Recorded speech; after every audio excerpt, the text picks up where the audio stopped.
Boa noite a todos. Então, vamos dar início à nossa terceira palestra do dia e da Semana da Engenharia Mecânica, e hoje a gente vai falar com a professora Gláucia, do Cefet de Angra dos Reis. Ela é graduada, mestre e doutoranda aí na área de Engenharia Metalúrgica. Obrigada, Gláucia, por estar presente aí, contribuindo com a sua expertise aí. E hoje ela vai dar uma palestra aqui sobre os agentes corrosivos no meio marítimo, que é fortemente atuante aí na área de tubulações, na área de offshore. Obrigada, Gláucia, fica à vontade aí para a sua palestra. Seja bem-vinda. Obrigada. Bom, primeiro quero dar boa noite a todos e dar os parabéns ao colegiado da Engenharia Mecânica por estar, elaborando essa atividade aí nessa semana. É muito bom esse momento para troca de conhecimentos, de experiência. Então, parabéns aí para vocês, do colegiado. E dizer que é uma grande satisfação poder estar participando. Muito obrigada pelo convite.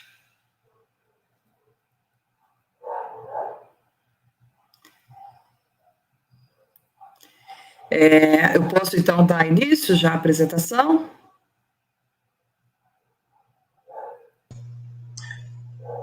Pode sim, professora. Sua tela já tá aparecendo aí. Já está aparecendo, obrigada.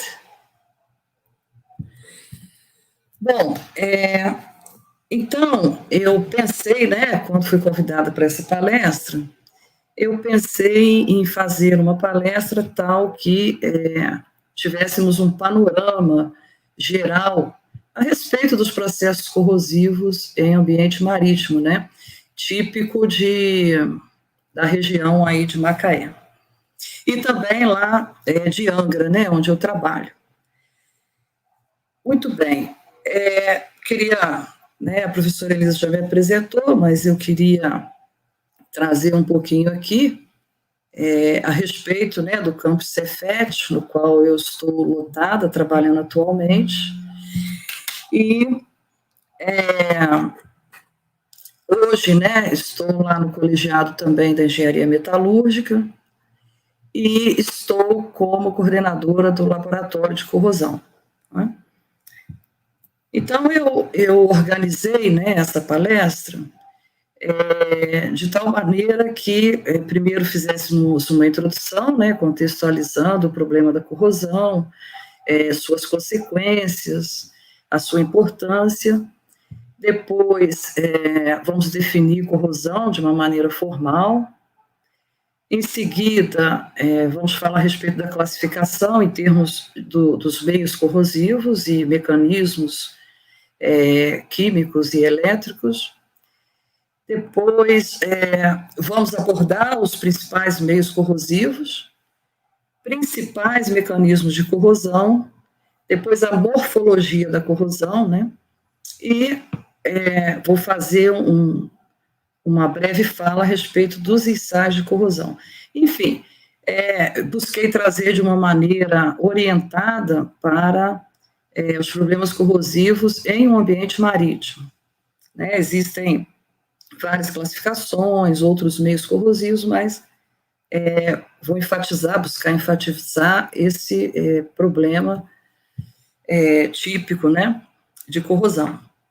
Bom, então, em geral, os engenheiros, quando na seleção de um material para aplicação, seja de alta responsabilidade ou não, estão interessados em conhecer, em determinar a resistência mecânica do material, até mesmo o design, a escolha, o tipo de material. E, em geral, também uma outra importante propriedade, que é justamente a resistência à corrosão. Então, a resistência à corrosão é um problema que deve ser levado em consideração quando do projeto de um equipamento, de um material, quanto da sua aplicação final.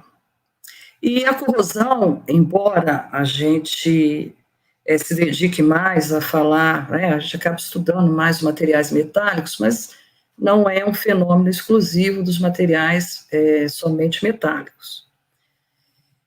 Entretanto, a gente costuma dar um outro nome, né, tecnicamente falando, a gente chama de degradação quando ocorre, por exemplo, em materiais não metálicos, tais como os polímeros, os cerâmicos ou ainda o concreto. Então, o fato é que todos os materiais sofrem degradação, né, deterioração, e consequente perda de massa e perda de propriedades mecânicas.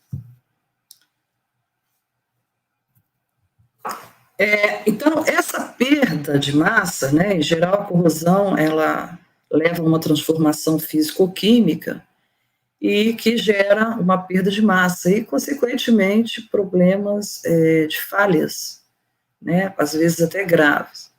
Mas é um processo, como a gente chama, termodinamicamente estável, termodinamicamente espontâneo, né? Então, o entendimento dessa ciência para o seu controle, aperfeiçoamento, aprimoramento, na busca de materiais, né, com melhores resistências à corrosão, melhor propriedade de resistência à corrosão, é uma busca constante. Então, como a gente costuma dizer, né, por ser um processo espontâneo, vejam, né, os metalurgistas, por exemplo, vão na mineradora, fazem a prospecção da mina, retiram o minério, fazem o beneficiamento desse minério, né, todo o processo metalúrgico é colocado na produção de um metal, então muita energia doada a esse sistema, e uma vez que eu obtenho um metal comercialmente puro, já em contato com a própria atmosfera, já quando da sua aplicação, ele espontaneamente inicia um processo corrosivo. Então, é espontâneo que assim seja, né, os metais querem retornar à sua forma mais estável. Em geral, no caso dos metais, sua forma mais estável é a forma oxidada, entretanto, alguns metais também, né, são mais estáveis na sua forma sulfitada ou cloretada, enfim. Então, o que eu quero dizer é que não há, né, como não ter esse processo, os processos de corrosão. E as consequências, né, além de falhas e custos elevados com o controle, prevenção, monitoramento da corrosão, pode também ocasionar acidentes, né, conforme eu falei anteriormente. Então, eu trouxe aqui um dado mais atualizado, né, foi o último dado que eu consegui, assim, mais atual. Em 2015, né, aí aqui a gente tem uma palavra chamada ferrugem, que é o nome popular que se diz a corrosão do aço. Então, olha, custou 236 bilhões ao país, né? E o litoral sofre 150 vezes mais que a zona rural. Então, isso é fato. Vários estudos aí de ensaios em campos, né, demonstram isso, ainda que haja variações de litorais para litorais, mas é uma realidade, né? A cinética da corrosão, a velocidade da corrosão é mais acelerada nesses ambientes. E adiante a gente vai explicar melhor o porquê, tá? Bom, então, não é um problema típico de determinada indústria, né? É um problema que afeta os materiais, sejam metálicos ou não metálicos, então, consequentemente, todas as indústrias aí, todas as áreas mecânicas, né? E elétrica, de telecomunicações, enfim, é um problema que afeta todas as áreas de engenharia. E também pode, né, quando ocorre uma falha, pode ocasionar problemas com relação, né, à contaminação aí do meio ambiente. Então, muitas vezes a ruptura de uma tubulação ou a ruptura de um determinado vaso, né, um determinado equipamento que contenha, por exemplo, material ácido, né, um material que contamine severamente a natureza. Então, alguns acidentes, né, ocorreram no passado, vocês encontram isso na internet, devidos a problemas de corrosão. Depois que vai se fazer, né, um estudo a respeito da causa daquele acidente, muitas vezes é um problema relacionado à corrosão. Mas então a pergunta é, né, o que é a corrosão? Então, às vezes, alguns respondem, é a oxidação do material, é o ferrugem, né?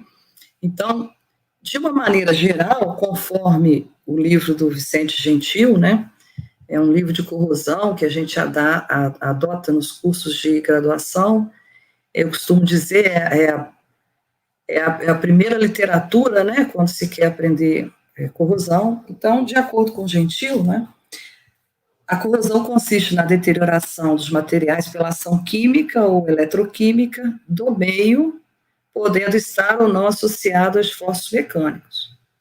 Então, muitas vezes eu tenho também, caminhando paralelamente, né, o problema de um processo corrosivo com uma solicitação mecânica. Então, os dois, né, a união desses dois processos caminhando conjuntamente agravam ainda mais o processo de falha do material.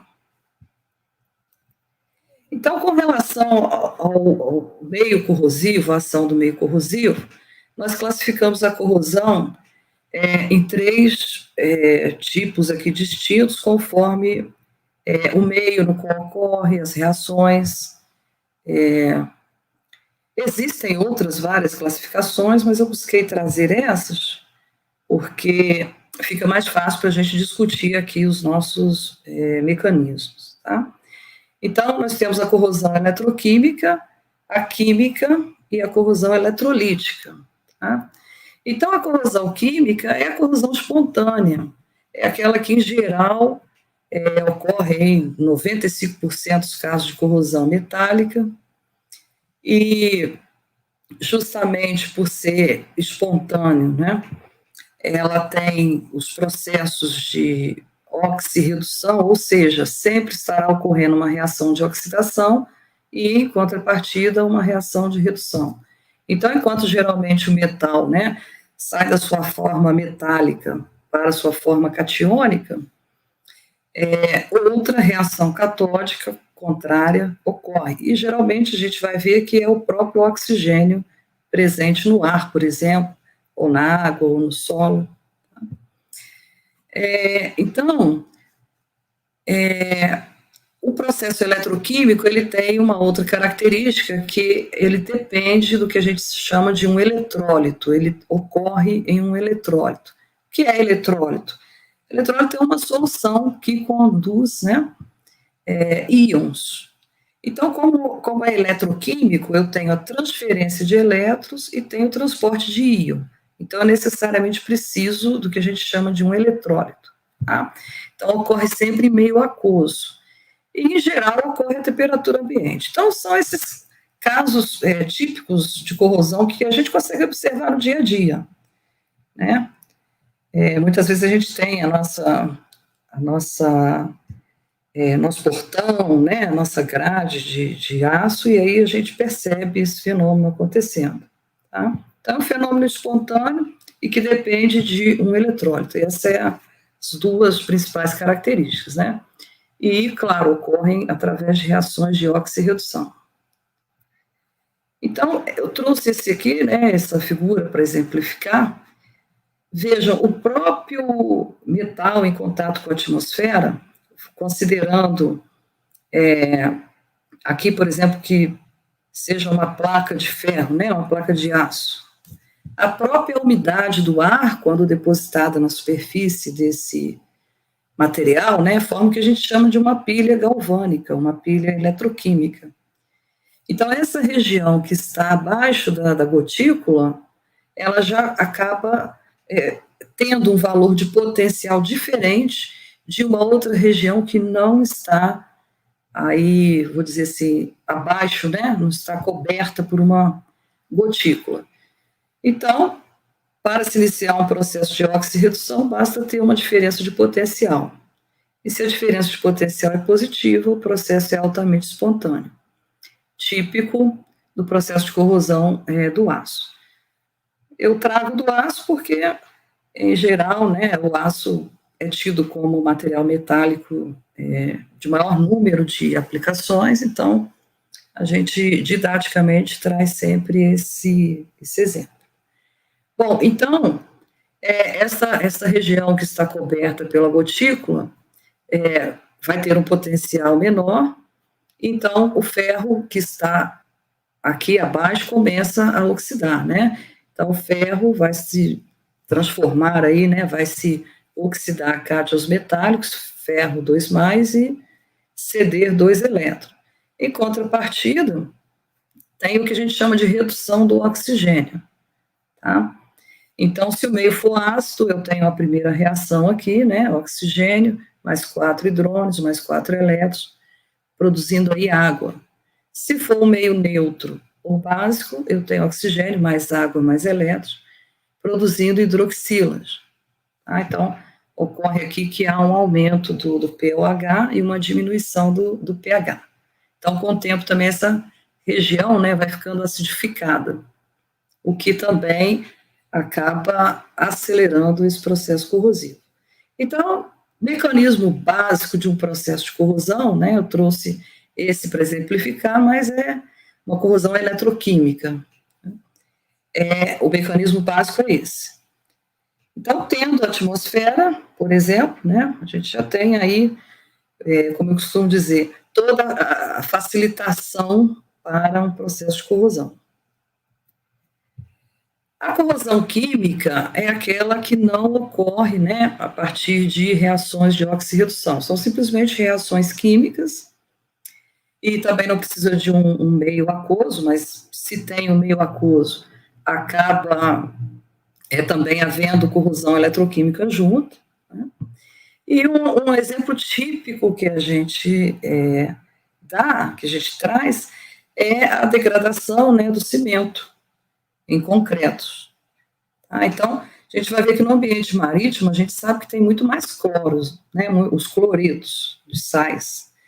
Entretanto, há também uma quantidade significativa de sulfatos, que levam à degradação do concreto também em regiões, né, marítimas. É típico, como a gente costuma dizer, de regiões industriais, mas ocorre também em região marítima. E um outro exemplo aqui, né, por exemplo, a degradação da borracha, né, a partir de uma reação de oxidação dela por ozônio. Então, a degradação do concreto, né, não é nada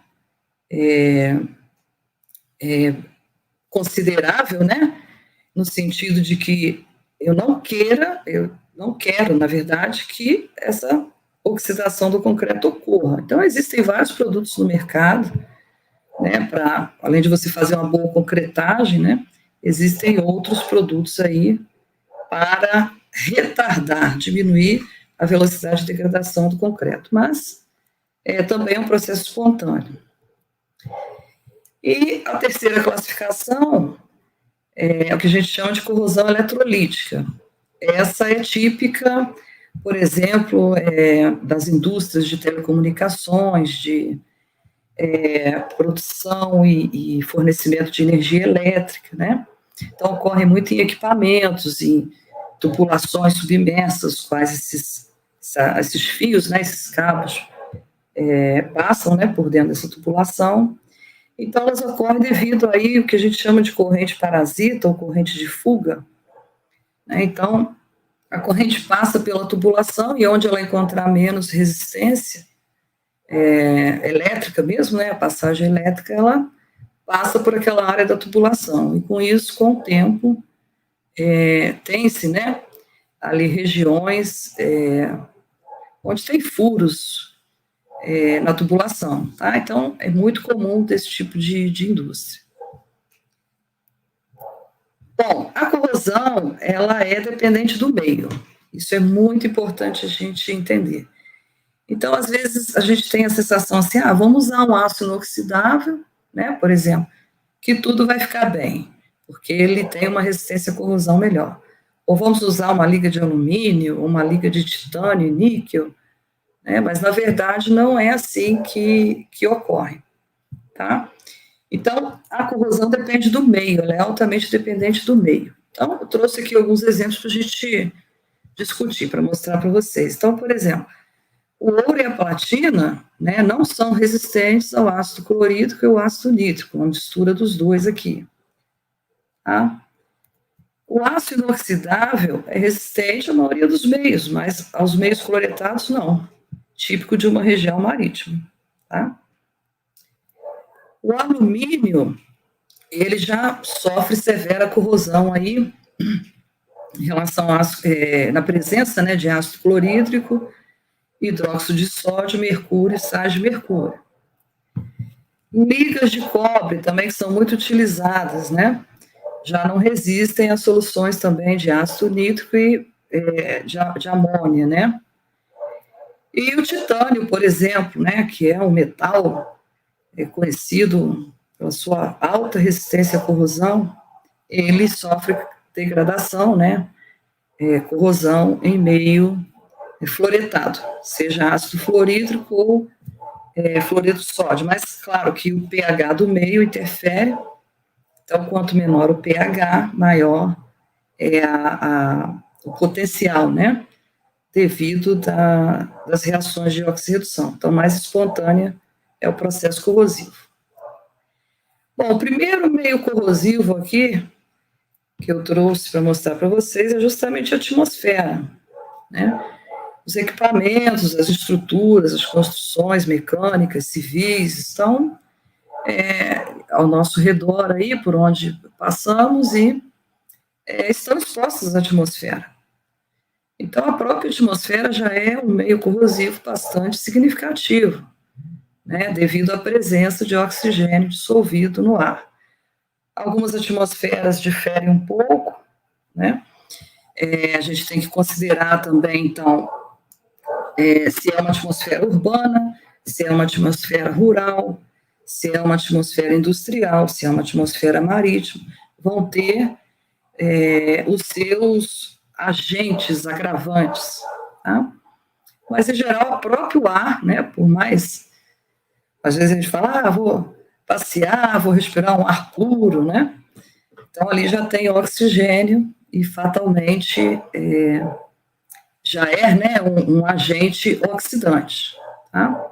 Porque ele tem um alto potencial de redução, consequentemente, oxida muito facilmente os outros materiais, tá? Então, por exemplo, embora, né, eu tenha, a gente sabe que vai mudar, a atmosfera muda de uma região para outra, né, a gente tem também muitos parâmetros de controle, né, gases, constituição dos gases na atmosfera, quantidade de chuvas, né, o índice pluviométrico daquela região, velocidade do vento, e numa região marítima, nós temos a combinação de tudo isso, né, umidade, ventos, temperaturas em geral, né, mais altas aí, próxima dos 24, 25 graus aproximadamente. Então, tudo isso contribui, né, velocidade dos ventos e principalmente o cloreto de sódio, né. Então, aquela figura, né, que eu conversei com vocês mostrando o mecanismo de oxirredução principal, aquela gotícula, além de ter água e oxigênio, vai ter também cloreto de sódio, né, no caso de um ambiente marítimo, além de sulfeto também. O outro meio bastante corrosivo costuma até, né, ser de linhas de transporte de água, de petróleo também, né, são os processos de corrosão no solo. Então, o solo também é um ambiente muito agressivo. Nós temos uma combinação de diferença de pH, diferença de aeração, alguns solos têm mais oxigênio, outros menos, uns são mais úmidos, outros não. A própria constituição da matéria, né, do solo, uns são mais novos, né, outros têm uma atividade orgânica maior, enfim. há uma grande quantidade de parâmetros aqui, né, quando se trata de corrosão solo, inclusive corrosão por micro-organismo, né, que aí é um tema que a gente também tem bastante coisa para conversar. Mas, enfim, dos parâmetros de controle, quando eu quero monitorar um processo de corrosão de solo, claro, eu não falei antes, mas também tem, né, uma diferença de potencial devido ao que está sendo transportado aqui dentro dessa tubulação. Mas, em geral, dentro da tubulação faz-se, né, todo um procedimento, um método, né, uma boa prática aí de proteção à corrosão, então, em geral, os problemas são mais significativos por fora. Então, um parâmetro de controle é o que a gente chama de resistividade do solo, né? Então, um solo que tem uma alta resistividade iônica, né, ou seja, ele não deixa que os íons passem com muita facilidade por ele, consequentemente vai ter uma maior resistência à corrosão. Então, em geral, os estudiosos aí, né, os profissionais nessa área de controle, né, medem a resistividade do solo. É um bom parâmetro já para dar uma referência, né, um norte a respeito do processo corrosivo naquele solo. Ok? Então, a gente tem aí, ó, que resistividades menores que 7 ohms por metro, a gente tem um meio muito corrosivo. Tá? Então, a resistividade é muito baixa, né? E aí, aumentando com relação à resistividade, maior que 50 ohms por metro, eu vou ter um solo levemente corrosivo ou não corrosivo. Então, solos com essa resistividade, né, são melhores para a gente poder trabalhar. Então, é um dos parâmetros de controle entre os outros tantos. Com relação às águas naturais, né, aqui trouxe água dos rios, lagos e subsolos. Então, as próprias águas, né, já tem sais dissolvidos, também tem matéria orgânica, dependendo, algumas indústrias trabalham as suas águas, né, dos seus processos, tratam essas águas, muitas vezes tem poluentes ali, tem substâncias tais como fenóis, ou alguma substância ácida, né, ou básica, enfim.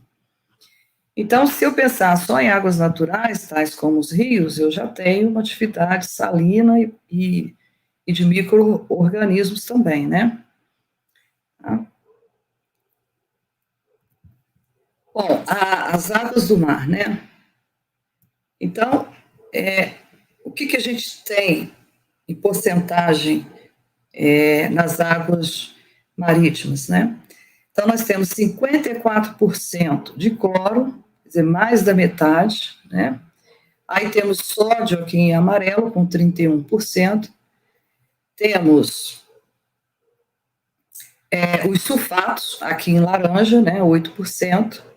E aí, magnésio, cálcio, potássio e outros sais, né? Então, o que acontece?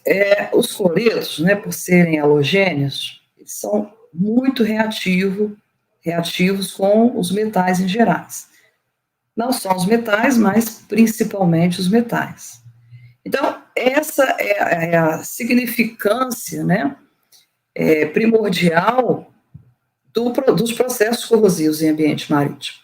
E eu não vou ter esse cloro somente em águas, né, mas também vão estar na atmosfera, devido ao próprio processo de evaporação, né. Então, devido à sua reatividade, o cloro é o grande, vou dizer assim, grande agente corrosivo em ambientes marítimos. Bom, antes de falarmos dos mecanismos de corrosão, eu quero mostrar a vocês que os mecanismos de corrosão, eles são previsíveis, vamos dizer assim, né? Já tem-se muito estudo, e a maioria, grande, 90% dos casos de corrosão aí já tem os seus mecanismos bem entendidos, bem estabelecidos, tá? E esses mecanismos, eles dependem do material que a gente está está utilizando, né, então, composição química dele, o processo de fabricação, se houve um tratamento térmico ou não, o processo de união é muito importante, né, se ele foi soldado, por exemplo, a gente sabe que solda em aço inoxidável é algo meticuloso, né, que tem que se ter aí práticas excelentes para evitar não somente, né, a perda de propriedades metalúrgicas, mas também de resistência à corrosão, né, porque o aço inoxidável tem cromo, e o cromo na matriz é que promove, então, a resistência do cromo a partir da passivação. Então, se eu não faço uma solda conforme, né, as boas práticas, então, eu já não vou ter aí um material metálico resistente. Aí você pensa, poxa, mas é aço inoxidável austenídeo, 316L, 304L, né? Mas o processo de solda não foi bem feito, então vai ter um problema de corrosão em torno do cordão de solda. Os mecanismos de corrosão também são dependentes do meio corrosivo, conforme, né, a gente falou aí, nós vimos, né, no slide anterior. E as condições operacionais, né? Se vai ter solicitação mecânica ou não, se o material vai estar parcialmente enterrado no subsolo, parcialmente imerso em um determinado meio, a exposição, né? Se vai estar coberto, se vai estar exposto à atmosfera, então as condições operacionais também. Nesse sentido, eu trouxe aqui para a gente discutir, né? Alguns mecanismos básicos que estão principalmente correlacionados com ambientes marítimos. Então, um deles é o que a gente chama de corrosão em frestas. Não sei, é muito comum, né, em plantas de montagem de equipamentos, de tubulação, plantas de montagem industrial, né? É muito comum a gente observar corrosão em fresta, né? De acordo aí com essa figura. Então, como o próprio nome sugere, né? Se eu tiver uma fresta, se eu tiver uma fenda, um pouco dessa umidade do ar, ou se o equipamento está exposto ao tempo, né? Então, a própria água da chuva, a própria atmosfera, esse eletrólito, né, a unidade do ar, juntamente com sais ou outro componente, pode ser até mesmo poeira, graxa, eles vão se depositar nessas frestas, nessas fendas, e vão gerar também uma diferença de potencial. Então, aqui dentro, né, então, é típico de equipamentos rebitados, parafusados, né, aqui a gente tem esse grampo U aqui, prendendo a peça, então o contato da peça aqui embaixo com aqui uma viga, né, não permite uma ambientação igualitária. Então, o ambiente aqui em contato entre essas duas estruturas é diferente do ambiente ao redor. Então, acaba estagnando um eletrólito ali e, consequentemente, né, novamente, por isso que é um processo de concentração diferencial ou aeração diferencial. Então, a quantidade de oxigênio, de eletrólito aqui dentro diminui e se torna uma região anódica. Consequentemente, a corrosão, então, se inicia dentro dessas frestas, né? Aí eu trouxe aqui também um desenho esquemático para exemplificar isso melhor. Então, imagine que a gente tem duas chapas sobrepostas, né? E certamente tem uma fenda aqui entre eles, por isso que a gente deve até também evitar contato direto entre estruturas, equipamentos e principalmente metais diferentes. Então, se eu der um zoom aqui nessa região, né? Essa região aqui mais interna, ela tem uma concentração menor de oxigênio e de íons também, né? Por exemplo, se é um ambiente marítimo, eu vou ter aqui certamente sais de cloro, né? Cloreto de sódio aqui, Mas nessa região, a quantidade desse sal é menor do que, né, o entorno aqui, do que a região externa. Então, consequentemente, como aqui é menor, o processo anódico vai se iniciar aqui. E aí é perigoso, né, porque a gente também não consegue ter muito controle para monitorar. Quando a gente vê, já temos um processo de corrosão aqui bastante avançado. Então, aí não tem jeito, tem que fazer manutenção, limpeza da superfície, pintar novamente, ou até mesmo trocar, né, desmontar a estrutura e trocar. Então, um mecanismo clássico é esse, né, que a gente chama de corrosão por concentração diferencial, pode ser concentração de oxigênio ou do íon, ou ainda ambos, né, em geral a gente tem água, claro, porque temos um eletrodo, um eletrólito, e é do tipo corrosão eletroquímica. Tá? Bom, um processo também que eu trouxe para exemplificar, esse aqui também tem no livro, é justamente aqui essas estacas de pia, né? Então, aqui é muito complicado, porque a gente tem 5 regiões distintas. A gente tem uma região que é a fixação da estrutura, né? Que vai manter a estrutura aqui. A gente tem uma área que fica sempre submersa, ou seja, sempre debaixo da água, né? Temos uma área que a gente chama de variação da maré. Então, existe uma determinada área aqui, né, que a maré sobe, a água atinge uma determinada altura, a maré desce, até essa região aqui onde a gente tem, que a gente conhece como craca, né, são os crustáceozinhos, e tenho aqui também uma área de respingo, é onde, né, a maré vem, as águas vêm, batem aqui, respingam aqui, e tem a parte aérea. Então, tem uma parte aérea só em contato com oxigênio, tem uma parte de respingo, tem uma parte de variação de maré, outras sempre submersas. Então, são 5 regiões diferentes, né? Se eu pensar em termos de meio corrosivo, posso até dizer que são 4. Tá? E a área mais afetada é justamente essa área de respingo, né? Justamente essa área de respingo aqui, porque os cloretos vão ficando mais aderidos nessa região. Né? Aderido no sentido mesmo de estar sob a superfície e iniciar processos de oxirredução. Ok?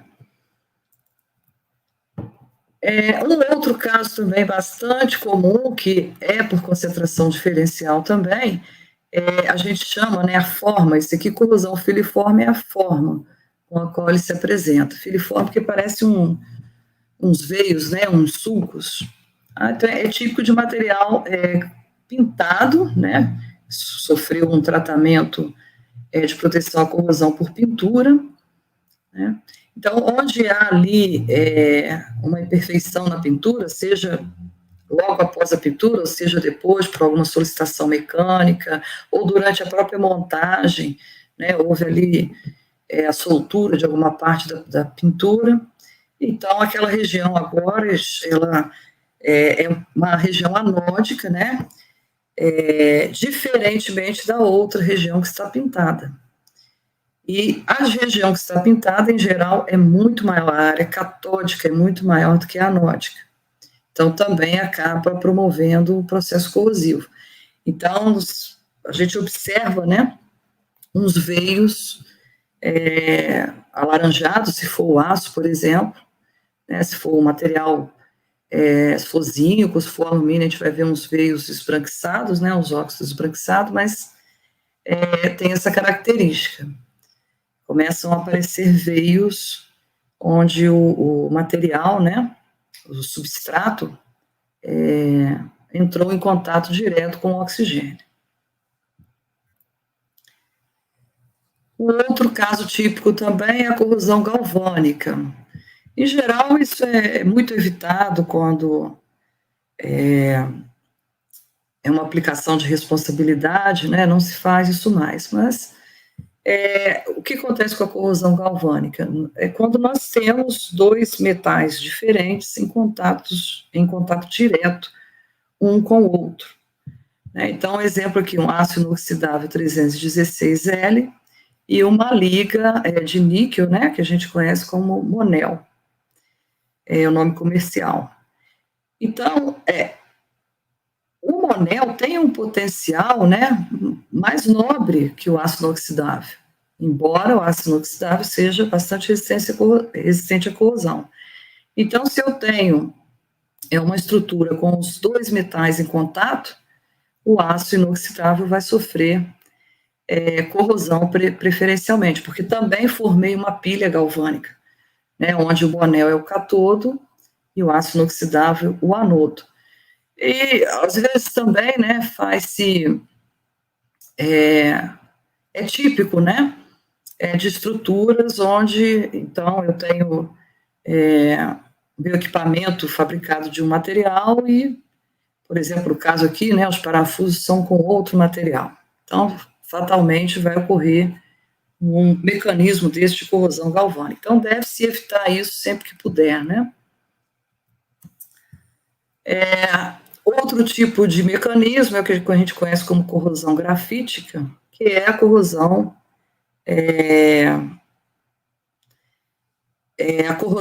dos aços, como a gente conhece, na verdade, os ferros fundidos, né? E por que grafítica? Porque o ferro fundido nodular é aquele mais utilizado em engenharia, né? Por ele ter propriedades mecânicas melhores, ser mais dúctil e tudo. Então, ocorre também que é um tipo de corrosão seletiva, porque eu tenho ferro e tenho o grafite, né, que é carbono. Então, o potencial do carbono é maior do que o potencial do ferro. Então, em geral, o ferro começa a sofrer oxidação e a gente vê esses pontos escuros que são justamente os nódulos, né, de grafite. Ok? Então, é um mecanismo também bastante comum. E isso em região marítima é ainda mais acelerado, tá? Por conta dos cloretos. Um caso típico muito importante, né, principalmente aí na indústria de petróleo e gás, porque é referente à solda, né? Então, soldas, processos de soldagem têm que ser muito bem feitos. Tem que se ter um pré-aquecimento, né, um pós-aquecimento para solubilizar, para tornar, né, solubilizar o cromo no interior do cordão, do grão, do aço inoxidável e manter, então, a sua resistência à corrosão, né, manter a sua integridade. Então, uma solda que não foi muito bem limpa antes ou depois, não foi feito um tratamento de pré-aquecimento ou pós-aquecimento, fatalmente vai apresentar corrosão, que a gente conhece, é um mecanismo básico, que a gente conhece como corrosão em torno do cordão de solda, tá? E até por conta da ZTA, né, da zona termicamente afetada. Então, fatalmente, se não tiver uma boa condução aí no processo de soldagem, há de se observar esse tipo de processo. E geralmente começa com o que a gente conhece como pitch, né?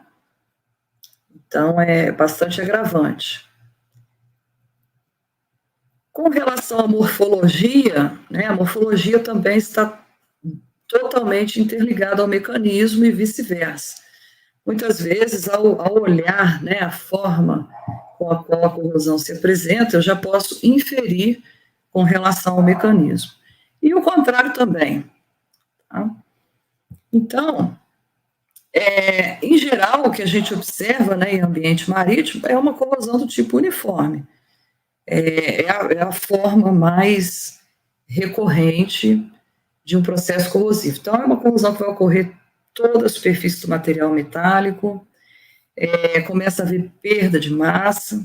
Em geral, por exemplo, os óxidos de ferro, né, eles não são estáveis, então, eles são pulverulentos. Então, o próprio vento, chuva, já vai retirando aqui esse óxido da superfície e expondo uma nova superfície em contato com, por exemplo, a própria atmosfera. Então, é o mais comum, né? Tudo isso é normatizado, né? Tem como a gente medir, tem como a gente fazer ensaio. Então, eu trouxe que, de uma maneira generalizada, nós estamos sempre interessados em conhecer a velocidade de corrosão, né? Em geral, os engenheiros estão preocupados em determinar a perda de massa por ano, né, em gramas por área e por ano, ou ainda a perda de espessura, dada em milímetro. Então, é ideal que um engenheiro, por exemplo, que trabalha, né, com monitoramento e controle de corrosão, monitore, né, a corrosão em termos de sentido, em termos de diminuição da espessura da tubulação. Tá? Porque aí ele sabe exatamente quando deve intervir para uma manutenção ou ainda para uma troca da tubulação, por exemplo. Tá? Então, uma taxa de 0,025 milímetros de espessura por ano é considerada, né, classificada como baixa, tá? De acordo aqui com a norma NACE, que é uma norma de engenheiros de corrosão. Tá? Entre 0,025 a 0,12, moderada, severa entre 0,12 e 0,25 e maior que 0,25, severa. Então, fatalmente, no ambiente marítimo, né, a gente tem do tipo severa ou muito severa. A gente tem taxas de corrosão bastante altas. Uma outra forma, né, que a corrosão se apresenta, a gente olha a superfície do material e observa vários pontinhos, né? Corrosão que a gente chama de pontual ou por pits. Então, é típico de materiais passivantes, né, que formam óxidos passivantes, tais como aço inoxidável, o titânio, o alumínio, as ligas também de níquel. Né? Então, quando a gente observa visualmente, né, são vários pontos pequenininhos, e aí a gente tem que ter cuidado para não confundir com uma forma do tipo alveolar. E qual é a diferença entre eles? Né? O pitch ele tem um diâmetro superficial muito pequenininho e uma profundidade maior.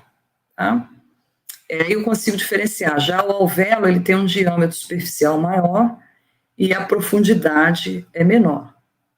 Então, o pitch é um problema gravíssimo em regiões marítimas, decorrente do cloro, e que levam a falhas catastróficas, porque dependendo de onde esse pitch se inicia, se é, por exemplo, numa junção entre materiais, eu não tenho como observar esse pitch, nem mesmo monitorar a profundidade dele e a sua propagação, tá? Então, como é que é esse mecanismo, né? Um metal com o seu filme passivado, seja por alguma arranhadura que sofreu durante a sua instalação, ou seja devido mesmo a alguma imperfeição aqui no metal, em termos da composição química, do tratamento térmico, ocorre uma quebra nesse filme de passivação. Tá? Ocorrendo essa quebra,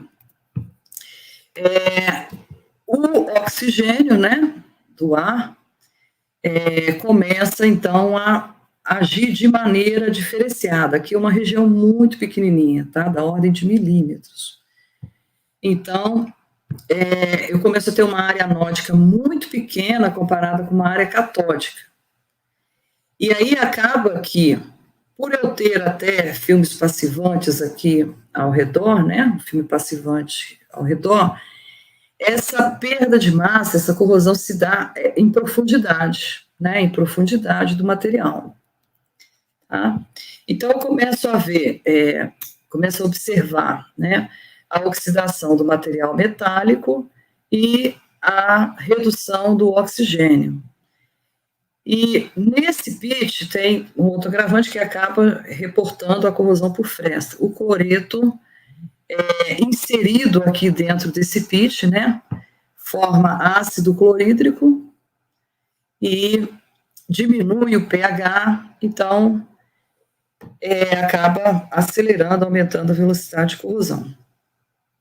Por isso o pitch é tão problemático. Então ele tem, né, um diâmetro superficial muito pequeno e profundidade bem maior, tá? E a velocidade de avanço dele também é grande. Se o material tiver solicitado mecanicamente, aí mais agravante fica esse processo. E a outra corrosão é a corrosão intergranular nos ácidos inoxidáveis, muito típico também de uma região marítima. Então, novamente, né, se eu não tiver uma boa prática na hora de fazer um tratamento térmico, eu retiro, então, o cromo de dentro do grão, precipito ao redor do grão os carbonídeos de cromo, empobrecendo a matriz, né, do ácido austenítico, por exemplo, e formo uma pilha entre o contorno de grão e o grão. Formei uma pilha, né, tem uma diferença de potencial, a corrosão vai se dar preferencialmente no contorno de grão. Então, aí é um problema também, porque às vezes isso se inicia por dentro da tubulação, e se você não tiver um bom controle, você vai ter a falha dessa tubulação sem aviso anterior, né? Quando você observar, fraturou, houve a falha do material. Tá? Então, para finalizarmos a nossa palestra aqui, eu queria mostrar para vocês rapidamente, aqui só ensaio atmosférico, tá? Então, existe, né, uma norma para se fazer um ensaio atmosférico de corrosão em campo e uma em que a gente chama de ensaio acelerado em laboratório, tá? Então, tem vantagens e desvantagens, né? A vantagem do ensaio acelerado é que eu faço ele em um determinado tempo muito menor, né, do que o ensaio em campo. Então, o ensaio em campo, em geral, tem que ter pelo menos 2 anos, né, para ter bons resultados, 2 anos aí de ensaio. Então, a gente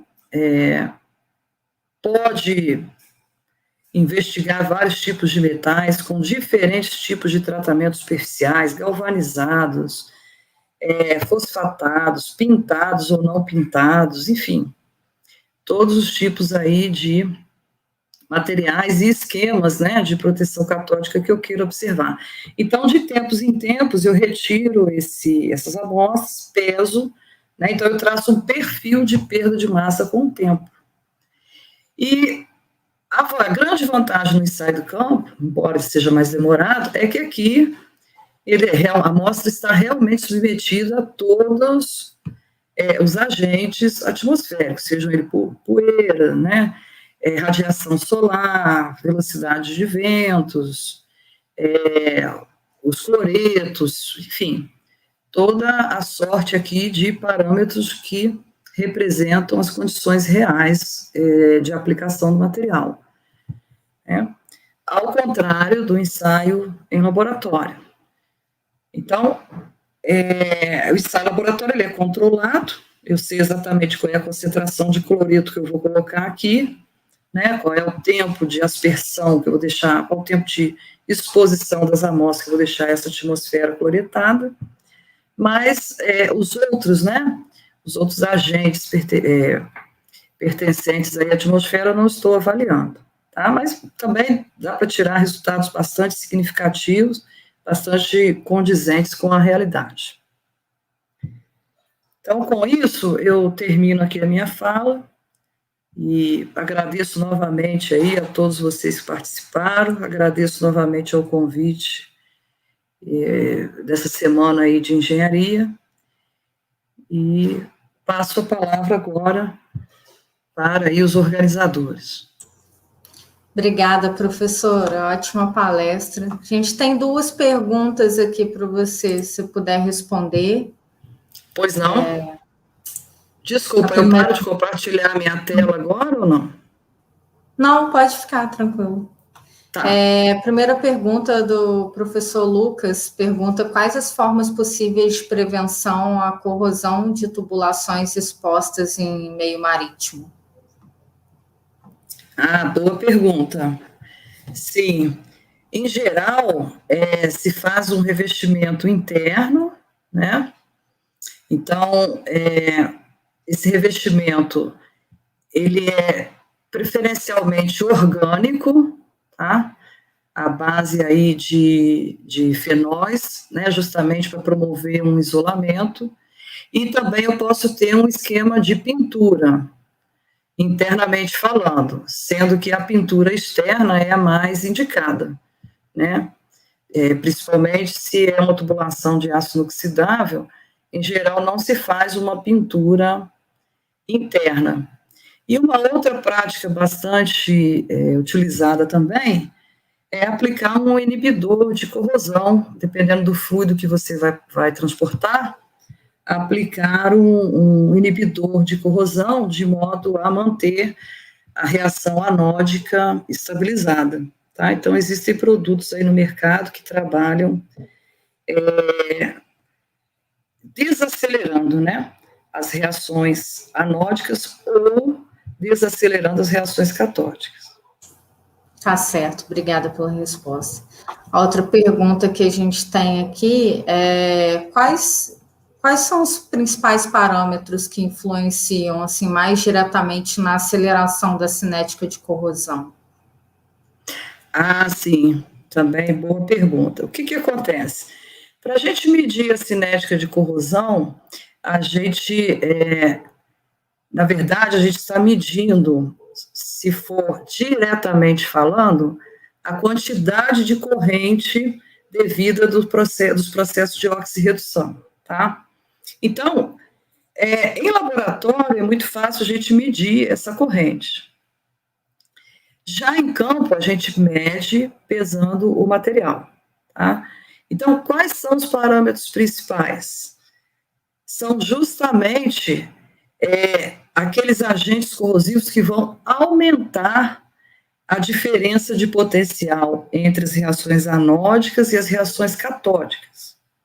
Então, por exemplo, se eu trabalho com uma tubulação de aço inoxidável transportando água, o potencial devido da oxidação do oxigênio, né, perdão, da redução do oxigênio, é alto, mas não é tão alto quanto, por exemplo, eu trabalhar com uma mesma tubulação de aço inoxidável, transportando, se for aí uma refinaria, uma indústria carboquímica, transportando um solvente qualquer, ou uma solução de amônia, por exemplo, um ácido, algo desse tipo. Por quê? Porque vai influenciar diretamente no pH da solução. E existe uma equação de Nernst, né, que correlaciona o potencial com o pH. Então, a gente sabe da equação de Nernst que quanto menor o pH, maior é o potencial devido dos processos de oxirredução. Então, esse não é um dado cinético, mas a gente sabe que isso vai levar à aceleração da cinética. Então, em laboratório, a gente monitora a corrente que passa pelo material. Quanto maior a corrente, maior a velocidade de corrosão. Em campo, a gente monitora a perda de massa. E aí traça um perfil, perda de massa com o tempo, e a partir da lei de Faraday, a gente consegue, se quiser, determinar a corrente, e vice-versa. Então, é assim que a gente faz. São os parâmetros mais significativos, o parâmetro mais significativo é o pH do meio. Tá certo, professora. Obrigada. Quaisquer outras perguntas que tiverem aí, comentários, a gente vai deixar lá nos comentários dos vídeos depois. E obrigada pela sua contribuição aí mais uma vez para essa primeira semana da Engenharia Mecânica. Por nada. Boa noite a todos, eu agradeço e deixo aí, né, o meu e-mail à disposição, caso alguém queira conhecer um pouco mais aí a respeito do assunto. Tá certo. Boa noite. Boa noite. Gente, professora? Pois não? Eu acho que teve mais uma pergunta aqui, se a senhora ainda certo. puder responder. Ah, sim, saiu agora outra pergunta? Foi nos 46 do segundo tempo, mas está em tempo, né? Tá Pode certo. tocar aí, Elisa. Eu coloquei na tela, pode tocar. Tá, a pergunta do Miguel. Algumas técnicas para prevenir a corrosão no material desejado é acoplar um metal de sacrifício, induzindo a corrosão no metal menos nobre. Essa prática é muito utilizada no ambiente marítimo também? Sim, navios usam, né? Plataformas usam, coloca-se, né, em contato, aí o processo de corrosão galvânica, nesse sentido, é útil, né, o entendimento. Então, a gente coloca, geralmente são barras de zinco, mas também pode-se usar ligas de magnésio, que tem um potencial muito menos nobre. Então, preferencialmente, esses conhecidos, né, metais de sacrifício, protegem catodicamente, por exemplo, o casco do navio. Né? Então, o casco do navio deixa de sofrer processo de corrosão e, na verdade, quem está sofrendo é o metal de sacrifício. Tá certo. Murilo Medina, quais lições sobre corrosão podem ser aplicadas para desenvolver um projeto mecânico? Desculpe, quais seleções? Quais lições sobre corrosão podem ser aplicadas para desenvolver um projeto mecânico? Bacana também essa pergunta. Muito interessante. Por quê? Em geral, todas as orientações referentes aí à diminuição da cinética de corrosão, né, tem a ver, por exemplo, com o designer. A orientação é que sempre se busque, né, fazer estruturas, designs de equipamentos, né, ou seja, formas, sem cantos vivos, sem muita, como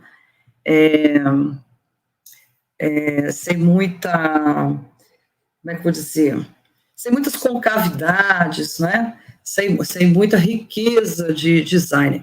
Esse é um dos muitos parâmetros que se deve levar em consideração na hora de um projeto mecânico. Outro dele é justamente o processo de fabricação dos metais. Então, tem materiais, tem equipamentos que tem que ser produzido por soldagem, não tem jeito. Mas o que você puder evitar de soldar, de rebitar, de parafusar, também deve-se levar em consideração o projeto. Tá? Outra coisa também que deve se levar em consideração é justamente a solicitação mecânica. Quanto de solicitação e qual tipo de solicitação mecânica esse material vai estar submetido, porque isso interfere totalmente nos processos corrosivos. Então, existem outros parâmetros, né, existem outras coisas que a gente deve evitar, uma infinidade de outras coisas, mas eu diria que essas três são as básicas, né? O design, né, os cantos vivos, tá? Evitar, né, durante a montagem, parafusar e soldar, mas a gente sabe que isso também não é muito viável, né? Os esforços, né, mecânicos, estabelecer bem isso aí, porque aí, uma vez, qual é o problema de se estudar a corrosão, né? O problema que eu digo assim, o desejo de conhecer esses mecanismos, porque você conhecendo o mecanismo, você vai poder atuar muito bem em cima de uma boa prática de proteção. Então, esse é o grande objetivo.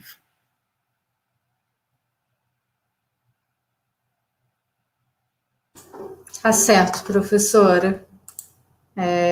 Acho que agora terminaram as perguntas, né? Obrigada mais uma vez pela sua participação, pela sua contribuição aí.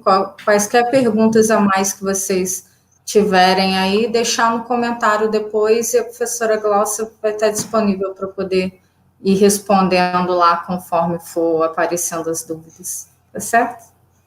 Obrigada, professora. Tá certo, boa noite, obrigada. Tchau.